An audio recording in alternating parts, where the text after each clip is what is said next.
Before I start this video, I just want to say this will contain spoilers from the manga series, so discretion is advised. Although, I did try my best to make it spoiler free as much as possible by leaving out specifics. But yeah, I thought I should mention that just in case anyone watching doesn't want to get spoiled. So if you're one of those, you should probably leave. So as we know, Titans are pretty odd creatures to say the very least, as they are basically a race of giant humanoids who seemingly appeared out of nowhere a century before the start of the series, and are responsible for pushing humanity to the brink of extinction. Now there are currently 4 different categories of Titans we know about, being pure Titans, abnormals, wall Titans, and Titan shifters. For this video, however, I thought we would just focus on both the average and abnormal Titans, as I feel those two seem to overlap each other a lot. As for the other two, I will instead be explaining them in a separate video. Now, despite how similar they appear to humans, I wouldn't exactly call Titans intelligent beings, as they are pretty simple-minded creatures who can be easily fooled and brought down by someone who knows what they're doing. They're unable to communicate amongst each other or speak a language, with some slight exceptions, and most of them show signs of what humans would consider abnormalities: small limbs, excessive large heads, things like that. They all also seem to share a masculine body shape and a large mouth. Their bodies are unusually light for such a large creature, as a severed arm has been described as weighing almost close to nothing. This most likely is also the reason as to why they are so fast, as when combined with their enormous strength, results in amazing bursts of speed and agility. In addition to this, Titans also possess incredible regenerative powers that can repair damaged body parts anywhere within a few minutes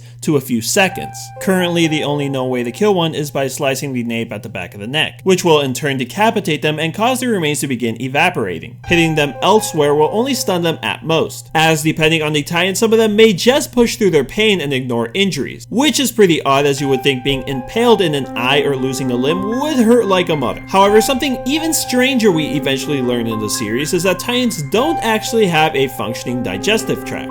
That and the obvious lack of genitalia. What this basically means is that after Titans are done feasting on humans, there's really nowhere for those remains to go, other than just back up through the mouth. Which brings us to today's question: why even eat them in the first place? The truth is that Titans are not eating humans just to eat them, but are subconsciously seeking out beings who possess the power of the Titans, aka Titan shifters. Well, why do they do this, you ask? Well, for that, we need to find out exactly where it is Titans come from. Jump to not long after the destruction of the town of Ragaku, it is discovered by Hanja Sui that the missing villagers weren't actually killed, but transformed into Titans through some unknown means, as evidenced by one of the captured Titans revealed to have once been Connie's mother. Anyways, with no human remains found in the nape, it is concluded that Titans completely absorb the human within, leaving only the central nervous system intact, as a means of controlling the body. It is also revealed that by severing the upper vertebrae, aka the nape, you're actually killing what's left of the human inside. But that still drags the question, why eat other humans? Well, it is theorized by Hanji that Titans can actually absorb abilities from their victims. In other words, allowing an ordinary Titan to regain human form if it is successful in devouring a Titan shifter. I won't name anyone specific, but yeah, this is eventually later confirmed to be true. So in reality, all Titans are not eating humans just for sick pleasure, they're actually trying to return back to their human form.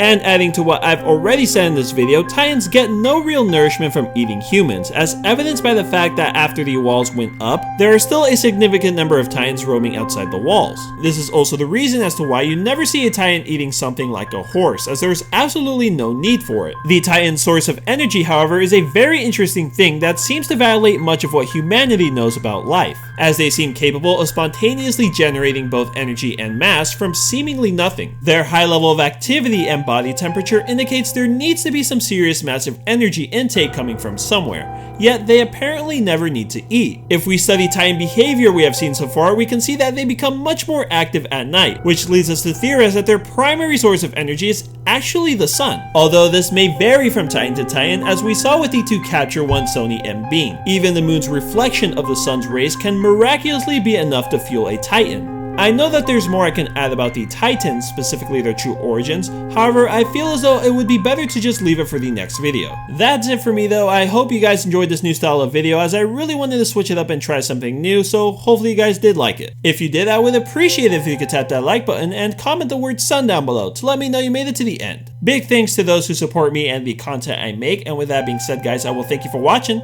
and I'll see you next time.